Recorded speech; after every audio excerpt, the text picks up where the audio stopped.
IBS या irritable bowel syndrome एक बहुत ही कॉमन मसला है। इसमें पेट में दर्द होता है और साथ में मोशंस होते हैं या कभी कभी कॉन्स्टिपेशन हो जाता है। ये मसला उन लोगों को ज़्यादा होता है जो स्ट्रेस होते हैं या किसी ख़ास स्ट्रेस से गुजर रहे होते हैं, तो उनको आईबीएस का मसला रहता है। और ये बीमारी कभी कभी इतना ज़्यादा मुतासिर कर देती है लोगों को कि आईबीएस की वजह से लोग नफ्सियाती मसाइल का शिकार हो जाते हैं, क्योंकि आईबीएस का मसला उनकी प्राइवेट लाइफ को या उनकी आम ज़िंदगी को बहुत ज़्यादा मुतासिर करता है। और उसकी वजह होती है पेट का दर्द, जो कि किसी भी वक्त शुरू हो सकता है, किसी भी मौका पर शुरू हो सकता है, जिसकी वजह से लोग बहुत ज़्यादा डिस्टर्ब रहते हैं। आईबीएस या इरिटेबल बाउल सिंड्रोम को सिंड्रोम इसलिए कहा जाता है क्योंकि ये कलेक्शन है कुछ अलामात की या कुछ निशानियों की। अब आईबीएस की अलामात क्या होती है? नंबर 1, बार बार पेट में दर्द होना। नंबर 2, इस बीमारी में लोगों के टॉयलेट हैबिट्स जो होते हैं उनमें बदलाव आ जाता है, मतलब उनको कभी कॉन्स्टिपेशन होता है और कभी कभी उनको मोशंस हो जाते हैं। नंबर 3, इस बीमारी की ज़्यादातर अलामात दिन को होती है और टॉयलेट इस्तेमाल करने के बाद उनका जो पेट दर्द होता है वो रिलीफ हो जाता है या कम हो जाता है। नंबर 4, जिन लोगों को आईबीएस होती है उनको हमेशा गैस का मसला रहता है और हमेशा उनको एक तरह से टॉयलेट जाने की जल्दी होती है। अब रिस्क फैक्टर्स क्या है इस बीमारी के, या किन लोगों में इस बीमारी के होने के चांसेस ज़्यादा होते हैं? नंबर 1, ये बीमारी 50 साल की उम्र से पहले लगती है और उसमें जो 50% लोग होते हैं उनको 35 ईयर्स यानी 35 साल की उम्र से पहले ये बीमारी लग जाती है। नंबर 2,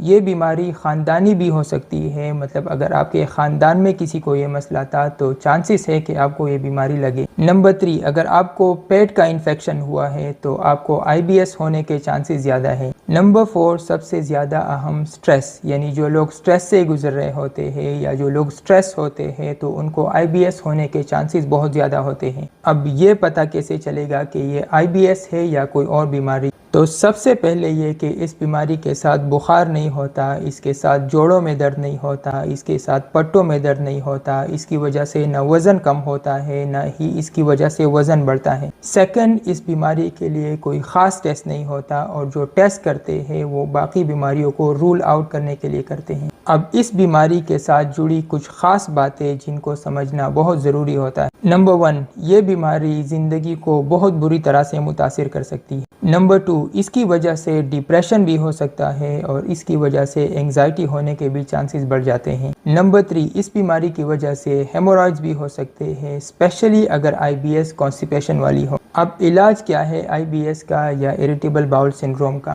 तो फर्स्ट लाइन जो इसका इलाज है वो है लाइफस्टाइल मॉडिफिकेशन, यानी स्ट्रेस को कम करना, और डाइट मॉडिफिकेशन। स्ट्रेस को मैनेज करने के लिए सबसे बेहतरीन ऑप्शन है वर्जिश, और डाइट मॉडिफिकेशन के लिए बेहतर मशवरा ये है कि खाना हमेशा वक्त पर खाया करें। कॉफ़ी, चाय और सॉफ्ट ड्रिंक्स वगैरह का इस्तेमाल कम करें और फाइबर वाले डाइट्स और प्रोबायोटिक्स का इस्तेमाल ज़्यादा करें। अब फर्स्ट लाइन इलाज अगर फेल हो जाए तो सेकेंड लाइन इलाज क्या होता है? तो सेकेंड लाइन इलाज में दवाइयाँ दी जाती है, जैसे पेट के दर्द के लिए हायोसिन दी जाती है, कॉन्स्टिपेशन के लिए लैक्टोलोज, लेक्सेटिव्स वगैरह दी जाती है, और मोशंस के लिए लोपिरामाइड्स वगैरह दी जाती है। इन सब के अलावा साइकोलॉजिकल थेरेपी से भी काफ़ी मदद मिलती है आईबीएस में, जैसे काउंसलिंग वगैरह से।